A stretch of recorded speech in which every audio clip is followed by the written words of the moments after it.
Hello everyone, आज हम लोग डिस्कस करेंगे एटीपीएस ट्रांसपोर्ट सिस्टम के बारे में।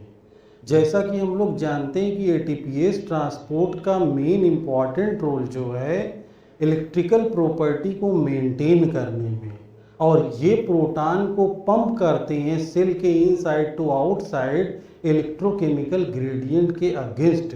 एटीपीएस ट्रांसपोर्टर का बहुत इम्पॉर्टेंट रोल है सेल के इंटरसेलुलर ट्रांसपोर्ट, इंटरनल पीएच को मेंटेन करने में और एटीपी की सिंथेसिस में।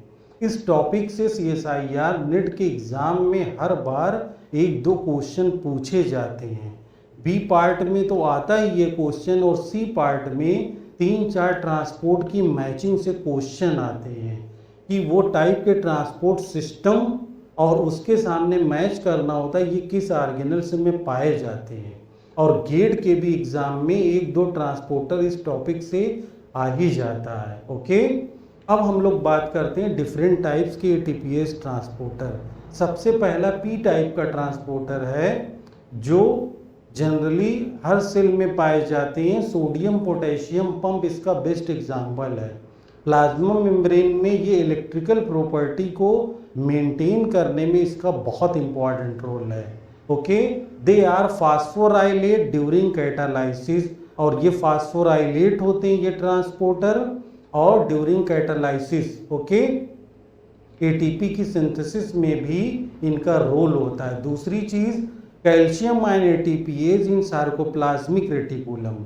ओके, कैल्शियम आयन एटीपीएस देखिए कहाँ पाया जा रहा है, सार्कोप्लाज्मिक रेटिकुलम में। और hydrogen ATPase found in plasma membrane of fungi and plant. तो ये जितने टाइप के एटीपीएस हैं, okay, sodium potassium, calcium ion ATPase and hydrogen ATPase किस किस आर्गन में ये लोकेट होते हैं उससे मैच करना होता है। इसको एक जगह याद कर लीजिएगा। इसका मेन फंक्शन क्या है, generate maintain electrical property of plasma membrane या electrical differences inside negative charge. आपने देखा होगा कि डीपोलराइजेशन में, रीपोलराइजेशन में मेम्ब्रेन के अंदर नेगेटिव चार्ज होता है, उसके बाद पॉजिटिव चार्ज हो जाता है डीपोलराइजेशन में, तो उसमें भी इसका बहुत इंपॉर्टेंट रोल है। ओके, देखिए यहाँ पे हम लोग देख सकते हैं डिफरेंट टाइप्स के एटीपीएस ट्रांसपोर्टर्स हैं। ये ब्रूस अल्बर्ट की बुक का डायग्राम है। अब हम लोग बात करते हैं second F type transporter. F0 F1 particle generally found in mitochondria during ATP synthesis. Okay, तो ये क्या करते हैं, ये टाइप के transport system, they only transported protons, okay, found in inner membrane in mitochondria non photosynthetic eukaryote. यानी non photosynthetic eukaryote जो photosynthesis नहीं करते, उनकी इनर मेम्ब्रेन की माइटोकॉन्ड्रिया में पाए जाते हैं टाइप के। ओके, और थाइलेकॉइड मेम्ब्रेन इन क्लोरोप्लास्ट, देखिए यहाँ पर भी रोल है इसका एफ टाइप का। ओके, तो ये एफ टाइप भी बहुत इंपॉर्टेंट है एटीपी की सिंथेसिस में और डिफरेंट ऑर्गेनल्स में।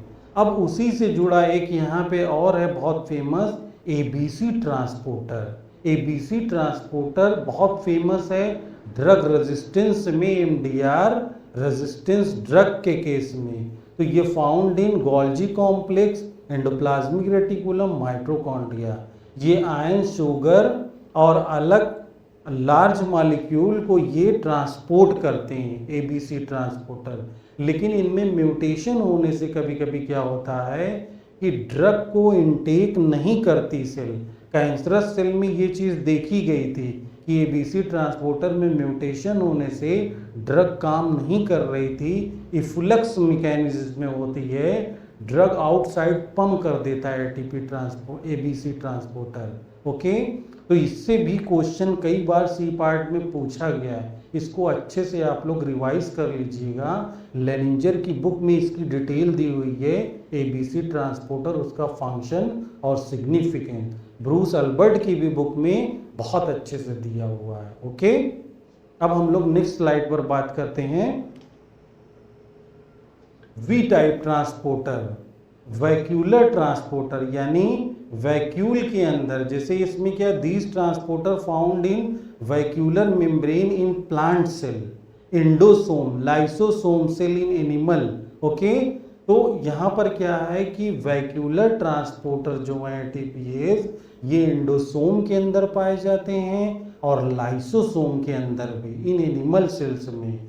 वहाँ पर क्या करना होता है कि इंटरनल साइड में प्रोटॉन से ट्रांसपोर्ट करके उसके इंटरनल पीएच को कम करना। ओके, देखिए यहाँ पे दिया हुआ है कि V class transporter pump maintain low pH on plant vacuole and lysosome. कहने का मतलब है कि वी क्लास के ट्रांसपोर्टर हाइड्रोजन आयन को पंप करते हैं, उससे क्या होता है, पीएच लो हो जाता है, पीएच मेंटेन रहता है।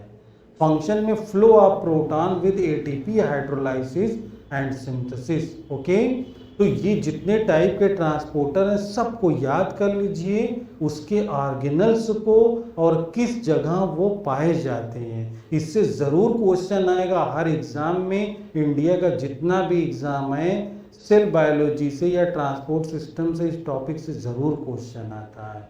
तो जितने भी हमारे लेक्चर हैं आप अपने दोस्तों को शेयर करें, उनके सही गाइडेंस और सही कॉन्सेप्ट के लिए आपका टाइम वेस्ट नहीं होगा, और ज़्यादा से ज़्यादा शेयर करें लोगों की हेल्प के लिए, ताकि टाइम से पहले आपका CSIR नेट एग्ज़ाम और गेट एग्ज़ाम क्वालिफाई हो जाएगा।